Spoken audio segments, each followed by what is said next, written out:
오늘 여호와께서 미워하시는 것 두 번째, 거짓된 혀입니다. 자, 우리는 오늘날 사회를 살아가면서 거짓말을 하고 살고 있을까요? 아니면 거짓말을 하지 않고 살고 있을까요? 우리는 거짓말을 하고 삽니까? 거짓말을 안 하고 삽니까? 하루에 몇 번이나 거짓말 할까요? 하루에 몇 번 거짓말 할까요? 하루에 한 번은 거짓말 하는 것 같으나요? 생각해 보세요. 나는 하루에 5번 미만 거짓말 한다. 손 들어보세요. 이렇게 하면 너무 자존심 상하나요? 하루에 한 번도 거짓말 안 한다. 평균적으로 안 했다가 아니라 보통 평균적으로 나는 하루에 한 번도 거짓말 안 한다. 하루에 보통 한 3번 미만으로 한다. 5번 미만으로 한다. 더해요? 하루에 10번 미만으로 한다. 더해요? 하루에 20번 미만으로 한다. 도대체 거짓말을 얼마나 많이 하고 사시는 거예요? 평균적으로 하루에 50번 미만으로 하고 산다. 없어요? 더 크게 가요? 하루에 100번 미만으로 하고 산다. 영건산이 하루에 보통 몇 번 거짓말 하는 것 같아요? 안 하는 사는 날이 더 많은 것 같아요? 유건사님은 하루에 몇 번 거짓말 하는 것 같아요? 며칠에 몇 번? 그러니까 확률적으로 따지면 하루에 한 번이 안 되는 거예요. 그죠?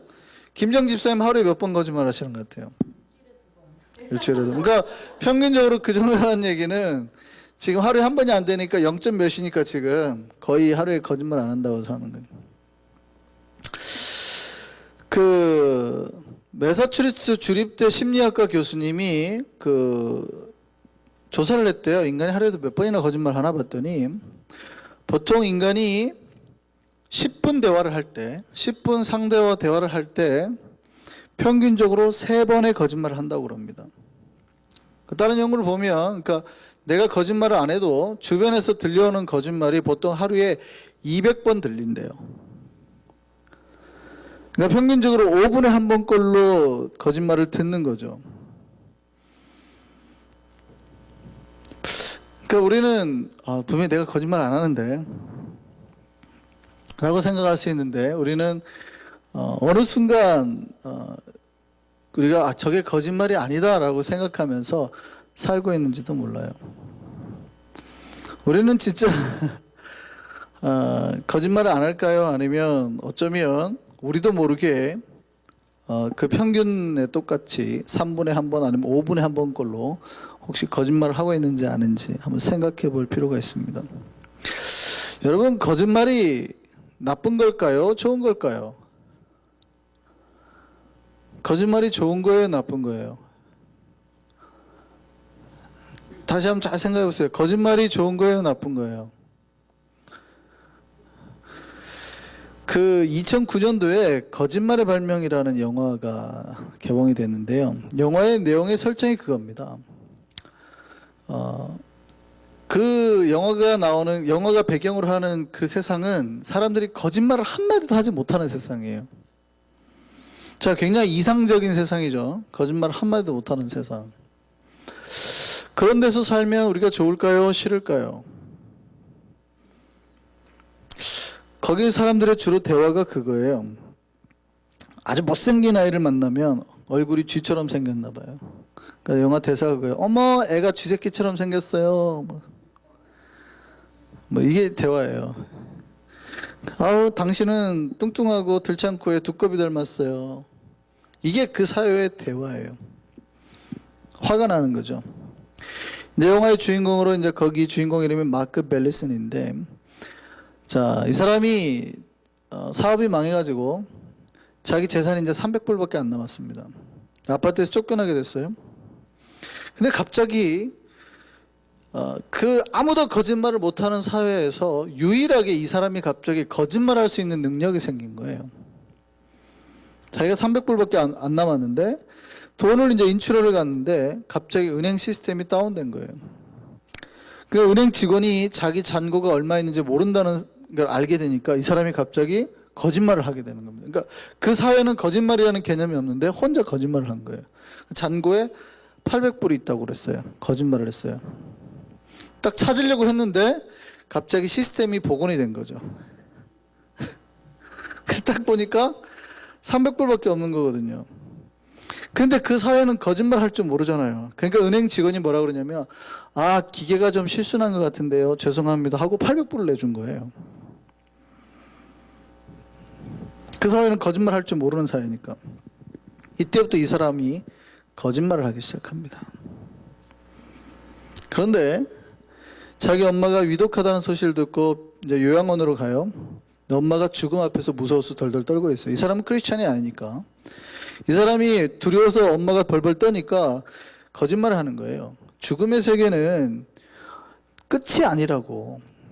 이거는 이제 고통이 끝나고 사랑만 있고 영원한 행복의 세계입니다. 그랬더니 진짜야? 왜냐면 거짓말을 못하니까 그 사회는. 그 사실을 믿고 엄마가 편안하게 죽음을 맞이합니다. 자, 우선 두 가지만 놓고 생각해 보죠. 죽어가는 어머니를 위해서 자기가 정확하게 알지 못하지만 거짓말을 했습니다. 위로한 거예요.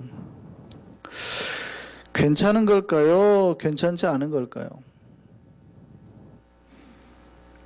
물론 진실을 말하지 않았으니까 우리가 나쁜 거다라고 말할 수 있지만 그거는 좀 빼고, 그게 진실이냐 아니냐를 빼고, 누군가가 고통 중에 있을 때, 누군가가 떨 때, 예를 들어서 부모를 잃어버린 두 딸아이가 있는데 3살짜리 5살짜리가 있는데 3살이 벌벌벌 3살짜리가 벌벌 떠니까 언니가 폭풍을 치는 밤, 괜찮아, 엄마 곧 올 거야. 거짓말을 하는 거잖아요. 거짓말이에요. 분명히 거짓말인지 다 알아요. 엄마가 안 온다는 걸 다 알아요. 근데 거짓말을 했어요. 괜찮은 거예요? 안 괜찮은 거예요? 분명히 거짓말이거든요. 근데 괜찮은 거예요? 안 괜찮은 거예요? 지금 이게 첫 번째 거짓말인 거예요. 네, 아까 우리 앞에서 살펴본 그 전에 거짓말 한번 보죠. 자기가 돈이 없어요. 돈이 없는데 저 사람들은 내가 거짓말을 한다는 걸 몰라요. 얼마나 내가 사기쳐서 돈이 내가 뭐 300불에서 이제 800불로 해도 무조건 내가 거짓말만 하면 주는 거예요. 이제 앞으로 내가 아니야, 내 통장에 100만 불 있어서 그러면 100만 불을 줄 거라고요. 자, 거짓말을 해서 100만 불을 받아요. 괜찮아요? 안 괜찮아요?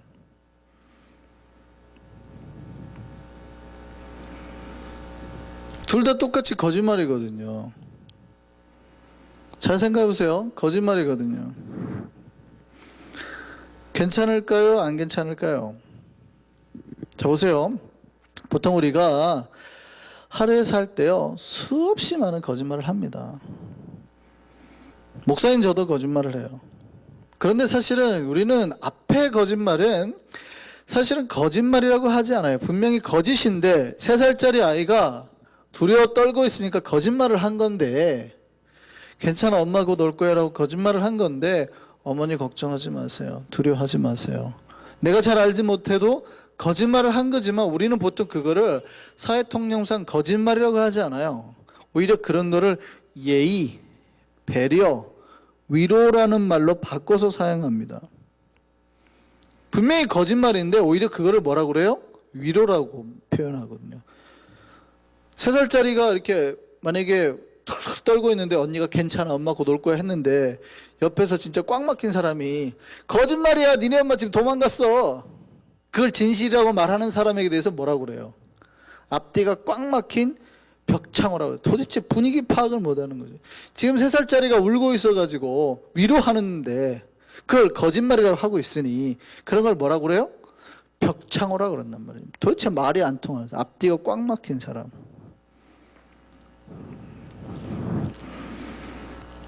친구 딸이 못생겼어요. 그러면 저는 거짓말을 못하니까 네 딸 진짜 못생겼다, 그렇게 말할까요? 아, 귀엽게 생겼네, 크면 예쁘겠다, 이렇게 돌려서 말하죠. 아유, 정직한 목사니까 신방 갔는데 음식 차렸는데 집사님, 맛이 없으니 음식 좀 잘해야겠습니다, 그렇게 말하면 좋은 목사입니까? 정직한 목사입니까? 그러니까 여러분, 거짓이 무언가에 대해서 알 필요가 있어요. 그런데 심각하게 생각하면 좀 우리가 너무나 거짓이라는 것에 이제 모호한 거짓이 있거든요. 쉽게 그러다 보면 만연화돼 간다는 거예요. 물론 나쁜 거짓이 있습니다. 진리를 속이고 이웃을 상하고 그들을 위태하게 하는 악의적인 거짓말이 있어요. 그거는 뭐 아예 신자들에게 가까이 가면 안 되는데, 우리가 말하는, 제가 말하는 우리가 예의로 표현되는 그런 가벼운 거짓말들, 어쩌면 우리는 우리가 생각하지 못하는 사이에 무의식적으로 쉽게 거짓말을 하는 경우가 있다고요. 내가 아까 얘기를 해놨더니 그게 아니라는 거를 인정하기가 싫으니까 아니야, 그 맞아 라고 그냥 우기거나 자기 자존심을 지키기 위한 거짓말들을 혹시 쉽게 내뱉고 있지 않냐는 거죠.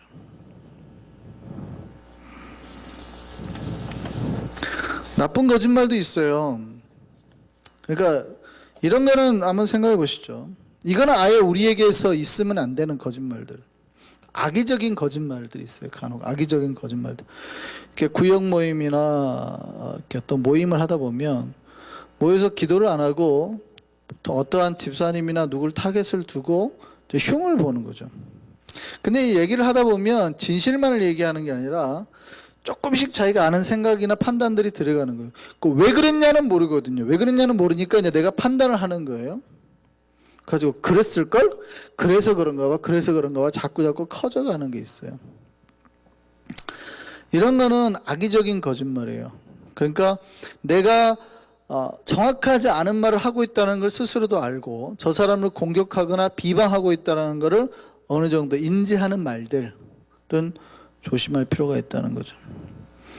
그래서 디모데전서에 보면 집사를 갖다가 세우는 말씀이 나옵니다. 집사를 세우는데 집사들에 대한 조건 말고 그 집사의 아내들에 대한 조건도 사실은 같이 나옵니다. 우리는 성경에 집사에 대한 조건만 나오는지 아는데 집사의 아내는 이러이러해야 된다는 조건들이 그 밑에 또 나와요. 근데 이러한 아내를 가진 사람이 집사가 돼야 되는 그런 거 나오는데 한번 보죠. 디모데전서 3장 11절 말씀 보시죠. 네? 디모데전서 3장 11절이에요? 아니, 한번 찾아볼게요. 다시 한번.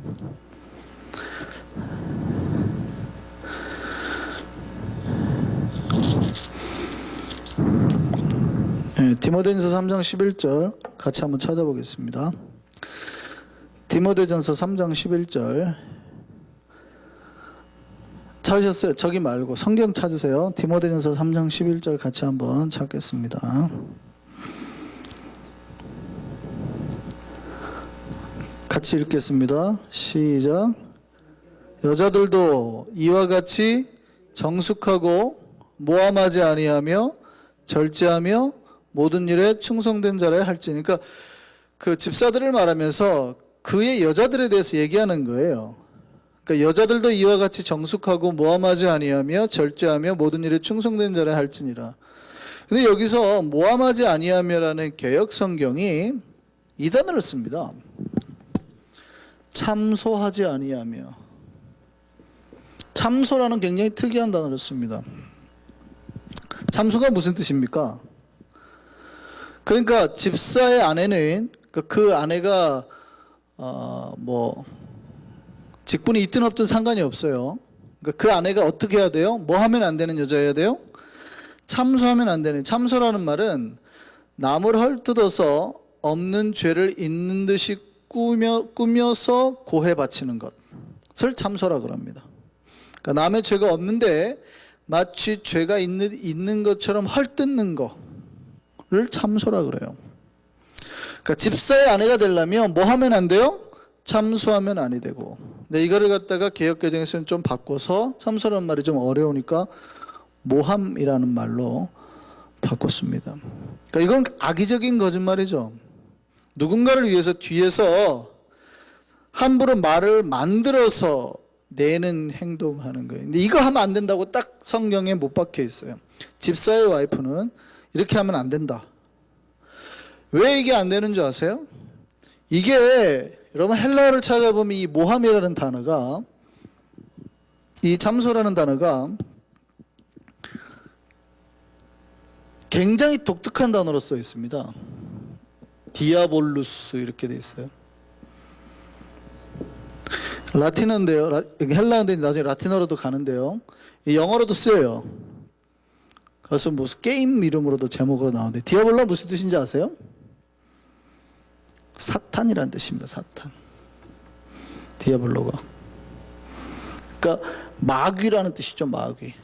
놀랍게도 모함하지 않으며 참소하지 않으며라는 단어 헬라어 사전을 딱 보면 딱 디아블로스 정확하게 참소 모함에 대해서 디아블로라, 이게 딱 아예 그냥 이게 마귀라는 단어예요. 마귀라는 단어, 사탄이라는 단어예요. 디아블로가. 그러니까 거짓을 말하고 싸우게 만들고 정상하고 모략하는 게 원래 마귀의 속성이고, 그 자체가 뭐라는 거예요?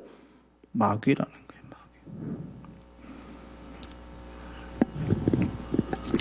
그러니까 우리는 이렇게 심각한 무거운 거짓말은 하면 안 돼요. 그러니까 교회 안에 그런 무거운 거짓말을 하는 거는 잘라내야 됩니다. 여러분이 뭐 은혜의 집을 하거나 모임할 때 그런 뒤에서 정확하지 않은데 자꾸 저런 말이 나오네 하는 것 같으면 자르셔야 돼요. 이거는 지금 마귀의 장난 같은데 하면 잘라야 되고, 그거는 이제 기본적으로 우리가 해야 되는 거고, 우리가 여기서 생각할 거는 거기에서 이제 조금 더 나가는 거예요. 뭐냐면 이거는 우리가 나쁜지 아니까 잘라내고, 그게 아니라 우리가 이제 살다 보면 쉽게, 그러니까 가벼운 거짓말이든 무거운 거짓말이든 간에 쉽게 거짓말을 허용하는 게 있다고요. 그러니까 앞에서 말했듯이 그게 다른 사람의 배려나 다른 이와 다투지 않기 위한 방편으로 지혜로도 생각되는 것들이에요. 사실은 아까 말했잖아요. 좀 지혜롭게 생각되는 것들이고요. 근데 정말 조심해야 되는 게 뭐냐면, 이게 지혜인지 거짓인지 구별이 안 되는 애매모호한 거짓말이 있단 말이죠. 그러니까 그거를 우리가 이제 다른 말로 말하면 변명. 왜 그랬어? 그랬을 때 우리가 변명을 합니다. 이러이러한 거에서 변명을 하잖아요. 변명할 때 가장 좀 유사한 거짓말을 많이 써요.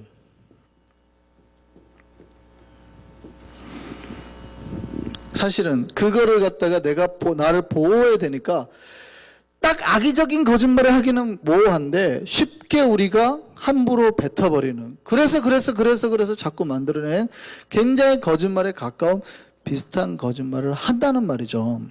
그러니까 이게 지혜인지 거짓인지 구별이 안 돼요. 그럴 때는 어디 편에 서셔야 돼요? 진리 편에 서셔야 돼요.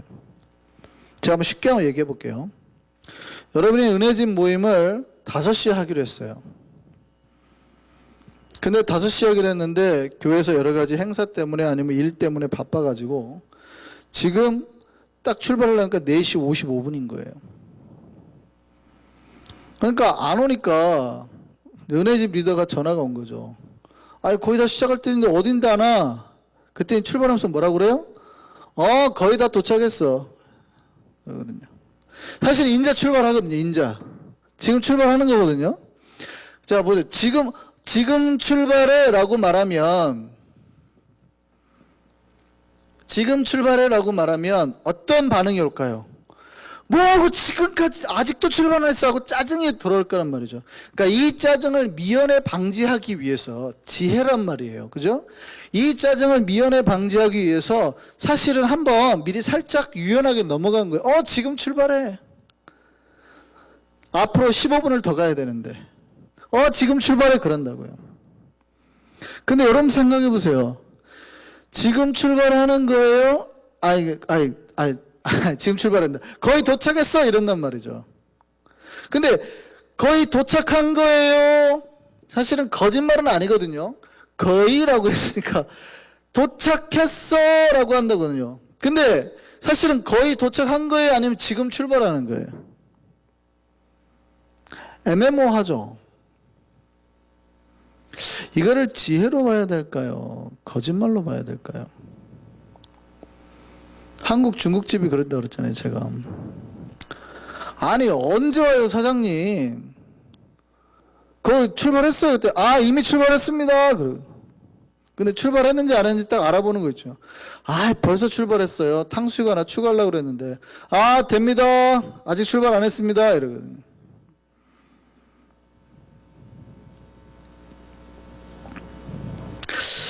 우리가 완전 나쁜 거짓말은 우리가 인지를 하자고요. 아, 요런 거짓말은 아마 하면 안 된다. 우리가 함부로 뒤에서 모함하거나 누군가를 하면 한 거, 이걸 아예 하면 안 된다. 신자니까. 인지를 하고요.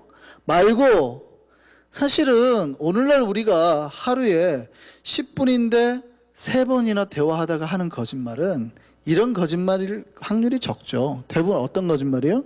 이런 거짓말이에요. 여러분이 하루에 200번이나 듣는 거짓말은 사실은 거의 이런 거짓말이에요. 진짜가 아닌데 진짜처럼 좀 비슷하게. 이게 지혜로도 보일 수 있고 어떤 유연한 넘어가는 처세술로도 보일 수 있어요. 그런데 신자가 이런 상황에서는 뭐라고 말해야 되냐면 미안해, 지금 출발해, 좀만 기다려 라고 말하는 것과 거의 다 도착했어 말하는 것과 어느 쪽이 진리에 가까워요? 어느 쪽이 진리에 가까워요? 예, 여러분 뭐 하실 때는 뭐를 선택하시라? 진리를 선택하시라. 하나님은 거짓을 싫어하세요. 왜냐하면 거짓이라는 게 기본적으로 마귀의 것이거든요. 근데 신자들이 지혜라는 걸로, 삶의 처세술이라는 걸로 쉽게 거짓말을 인정해버리는 거예요. 쉽게. 특별히 저 사람하고 내가 부딪히기 싫으니까 인정해버리는 거예요. 근데 그래도 괜찮다라고 자꾸 생각하는 거죠.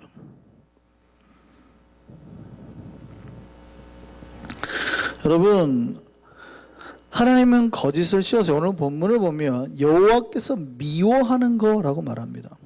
그런데 이 거짓의 많은 부분을 지혜라는 껍질을 씌워가지고 우리가 허용해버리거든요. 그런데 거짓은 반드시 부작용을 만들어냅니다. 특별히 이제 거짓에는 거짓말만 있는 건 아니고 언어의 실질적으로 우리가 말이라는 거는 전달하는 언어의 30%밖에 차지하지 않는데요. 그러니까 여러분의 표정, 여러분의 행동이 나머지 70%를 차지한답니다. 사람은 대화를 할 때 저 사람이 표정이 말하는 것을 보고 상대와의 대화를 한대요. 근데 누가 이렇게 있다가 배고파 하고 물어봤는데 저 사람 대답이 배고파. 배고파. 똑같이 배고파를 했는데 여러분은 첫 번째 거는 뭐라고 그래요? 진짜 별로 안 배고픈가 보다. 두 번째 건 진짜 배고픈가 보다. 분명히 말을 가지고 판단하는 게 아니라 표정을 가지고 판단하는 거죠. 뉘앙스를 가지고 판단하는 거죠. 그러니까 거짓말이라는 거는 그 사람의 내용이 아니라 그 사람이 보여주는 표정이나 행동까지도 다 포함되는 거예요. 병원에서 한 며느리가 시어머니를 간병을 했대요. 어느 날 이제 시어머니 소변을 받아가지고 이제 검사소에 갔다가 엎지르고 말았어요. 근데 이제 또 못 받잖아요. 받으려면 시간도 오래 걸리고. 근데 시어머니가 잔소리가 많으니까 그 잔소리가 듣기 싫은 거예요. 그래서 얼른 자기 소변을 받아갖고 갖다 줬어요. 그때 의사가 좀 이따 와가지고 이렇게 말하는 거죠. 기적이 일어났습니다. 시어머니가 깜짝 놀라가지고 왜요? 제 병이 나았어요. 아니요, 축하드립니다. 임신을 하셨어요.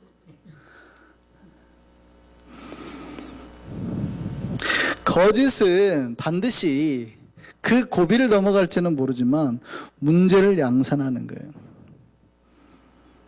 신자는 최대한 거짓을 피하는 겁니다.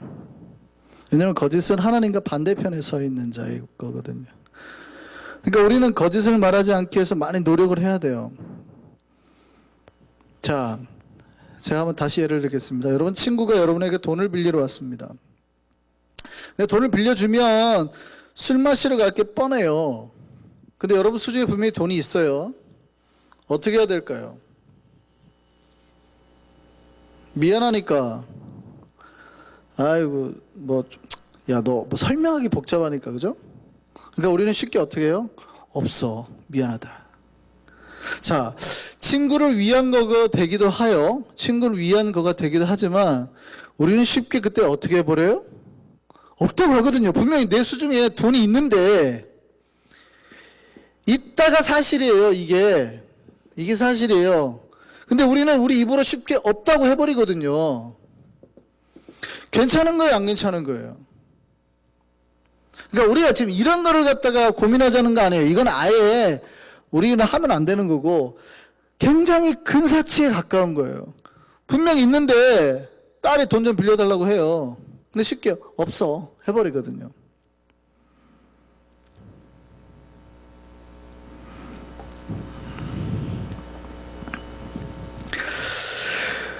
그렇다고 해서 거짓말 안 한다고 해서 안 돼, 너 술 마실 거잖아, 직설적으로 말하는 것도 좀 애매하죠. 둘 다 좋은 건 아닙니다.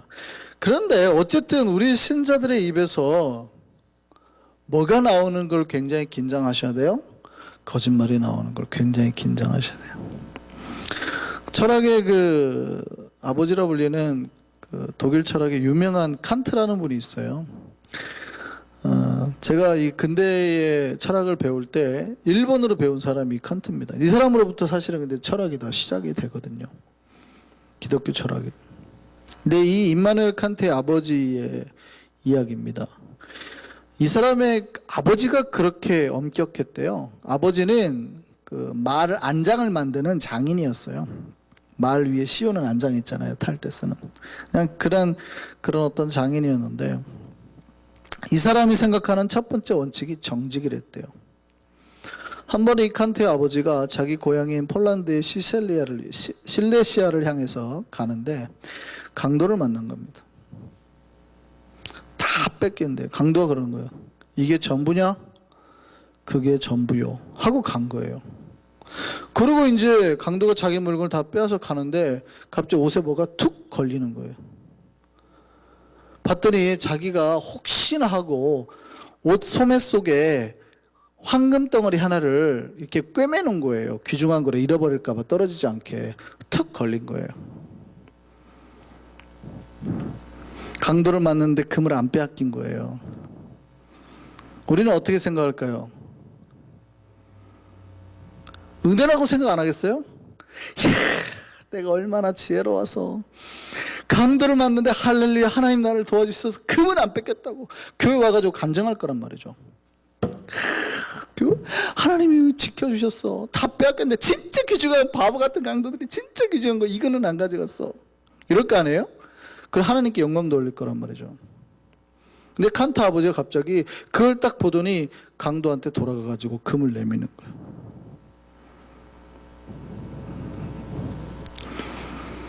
미안하다고 자기 입으로 그게 전부라라고 말을 했는데 그게 자기 입으로 거짓말했다는 거죠. 이게 전부가 아니요. 아까 내가 말하는 게 진실이 아니었어. 강도들이 무서워서 벌벌 떠는 거죠.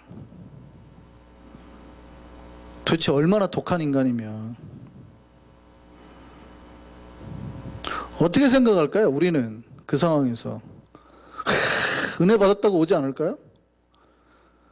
그 돌려줬대요. 그랬더니 강도가 말이랑 지갑이랑 챙겨갖고 돌려보내주더래요.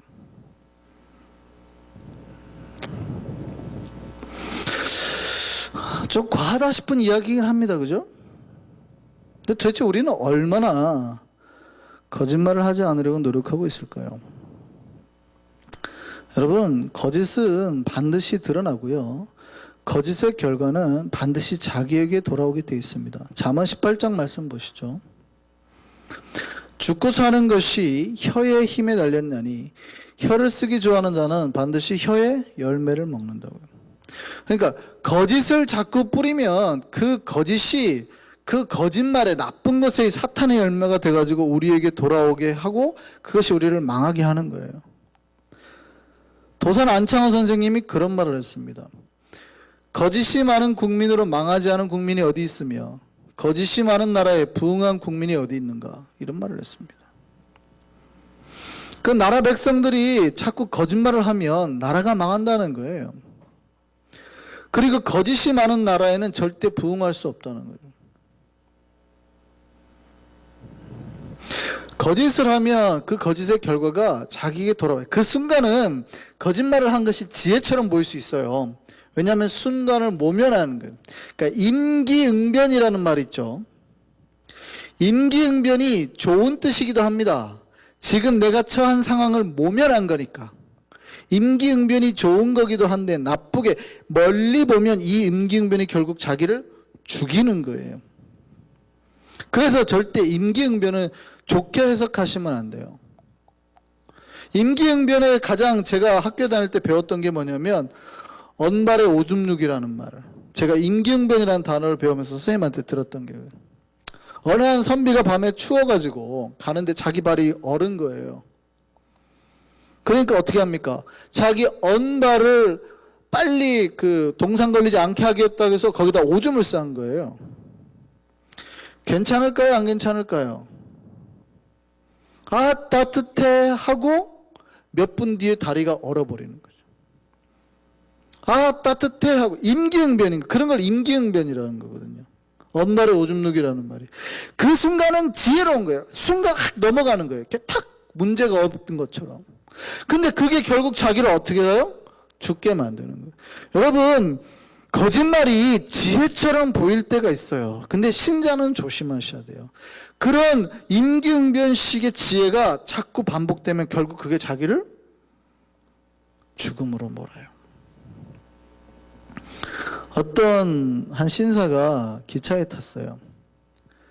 옛날에는 자기 좌석이 없이 타는 입석이 있었잖아요. 그러니까 자기 가방을 옆에 앉아 탁 놨습니다. 왜 자기 가방을 옆에 놨을까요? 못 앉게 하려고. 어떤 사람이 와가지고 물은 거예요.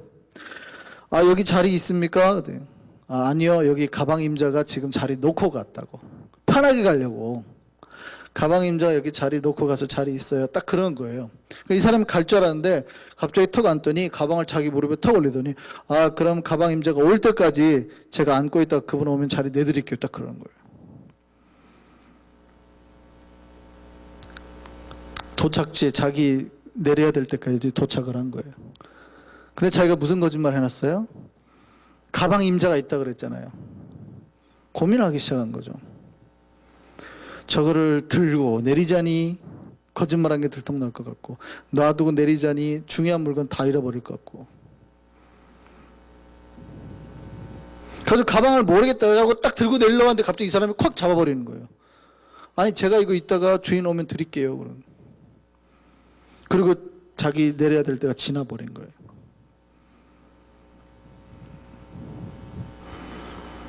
그리고 이 사람이 그때서야만 죄송합니다. 사실은 제가 좀 편하게 오려고 거짓말을 했네. 그 가방 제 겁니다.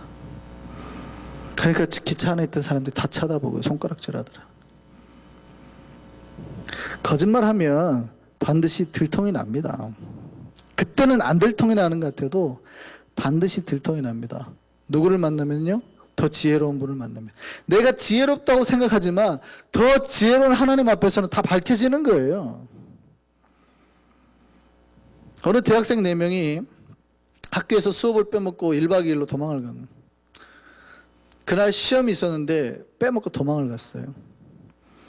가지고 빼먹고 그 다음날 왔어요. 그리고 들어가기 전에 거짓말로 입을 맞추는 거죠. 오다가 타이어 펑크가 나가지고 제대로 못 떴다고 입을 맞추자고. 그러고 딱 갔습니다. 그러고 그렇게 변명을 했는데 교수님이 하나도 따져서 묻지도 않고 미소를 지으면서 그러는 거예요. 괜찮아, 앉아.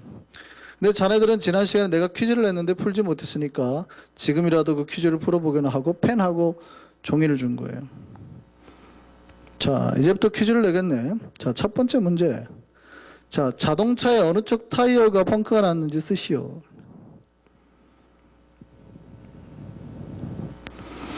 결국 들통이 나죠. 더 지혜로운 분 앞에 서면 우리의 거짓말은 쉽게 들통이 나는 것들이에요. 우리의 거짓말들은 그보다 조금만 더 지혜로운 분 앞에 서면 그냥 쉽게 들통이 나는 거예요. 하나님 앞에 섰는데, 그러니까 인간이 거짓말하는 모습이 얼마나 우스꽝스러운지 하나님 보기에는 인간들이 거짓말하는 모습이 얼마나 우스꽝스러운지 다 알거든요. 하나님은 보고 계시거든요. 쟤 왜 바보 같은 저런 거짓말을 하지? 어느 대령이 자기가 이제 대령을 탁 달았어요. 그러니까 기분이 좋아가지고 딱 보고 이제 폼 잡고 있는데 자랑할 사람이 없잖아요. 딱 근데 그때 갑자기 이제 이등병이 들어온 겁니다. 딱 하고 이제 딱 들어오려고 그랬는데 잠깐만 있어봐 하고 갑자기 전화를 드는 거예요. 딱 전화를 딱 거는 거예요. 예, 장군님 감사합니다. 다른 세 분의 장군님도 저를 만나기 원하신다고요? 알겠습니다 장군님. 내일 오후 2시요? 알겠습니다. 제가 가겠습니다. 물론이죠. 제가 가겠습니다. 탁 하고 이제 딱 내려놨습니다. 제가 대령이죠. 그리고 이제 이등병 들으라는 거죠. 자랑하고 싶어가지고. 그래가지고 딱 들어왔어. 자, 무슨 일로 왔나? 그랬더니, 예, 대령님 사무실에 전화선 연결해 드리라고 해서 왔습니다.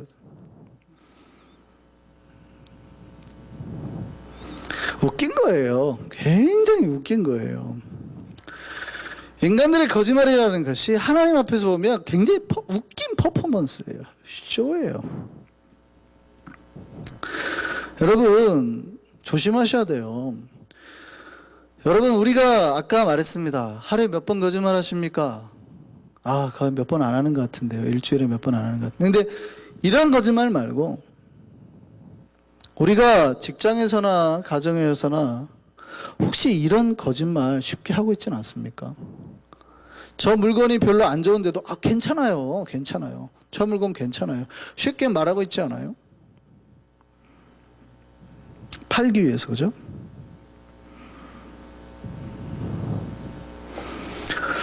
어쩌면 우리 삶의 거짓말을 지혜라는 걸로 아니면 변명이라는 말로 바꿔서 사용하고 있지는 않습니까? 조심하셔야 됩니다. 거짓은 반드시 들통이 나요. 그리고 하나님은 그렇게 거짓말하는 혀에 대해서 심판을 명하셨어요. 물론 우리가 지혜를 정말 애매한 부분이 있거든요. 모호한 부분. 지혜라고 보이는 거짓말들을. 그걸 하나님이 심판하신다고 하는 건 아니에요. 근데 누가 봐도 모호한 경우가 있는데 쉽게 우리 입에서 거짓말이 나오는 거. 특히 이런 악의적인 거짓말은 정말 조심하셔야 되는 거예요. 계시록 21장 8절 말씀 보겠습니다. 자, 같이 읽겠습니다. 그러나 두려워하는 자들과 믿지 아니하는 자들과 흉악한 자들과 살인자들과 음행하는 자들과 점술가들과 우상숭배자들과 다 뭐예요? 하나님 싫어하는 자들이죠. 살인하고 음행하고 또 뭐 점치고 우상숭배하고 그 다음에 누가 같이 언급되는지 한번 보세요. 뭐 하는 자들이에요? 거짓말하는 모든 자들은, 그러니까 뭐와 동급이냐면 살인자들, 우상숭배자들, 점치는 자들과 동급이라는 거예요. 거짓말하는 모든 자들은 불과 유황으로 타는 못에 던지리니. 하나님이 뭘 명하셨어요? 심판을 명하셨다. 그러니까 하나님이 미워하는 게, 여호와께서 미워하는 게 뭐냐면 거짓말하는 거예요. 물론 우리는 지금 모호한 거 분명히 제가 있다고 말씀드렸습니다. 우리가 하는 모든 게 만약에 거짓말이 아니고 다 진실, 모든 삶에서 막 척박하도록 그거 하라는 뜻이 아니에요. 분명히 지혜인 부분이 있는데, 지혜와 이게 모호한 부분이 있어요. 근데 그런 부분도 우리가 쉽게 지혜나 변명이라고 하고 넘어가고 있지 않냐는 거죠. 저는 우리 한성교회가 하나님이 미워하시고 싫어하는 거짓에서 멀어지기를 바랍니다. 우리 한성교회 하나님을 향한 정직과 진리가 가득 차기를 소망합니다. 그 안에서 서로를 배려하고 사랑하면서 함께 살아가는 저와 여러분이 참 백성 되기를 소망합니다. 기도하겠습니다.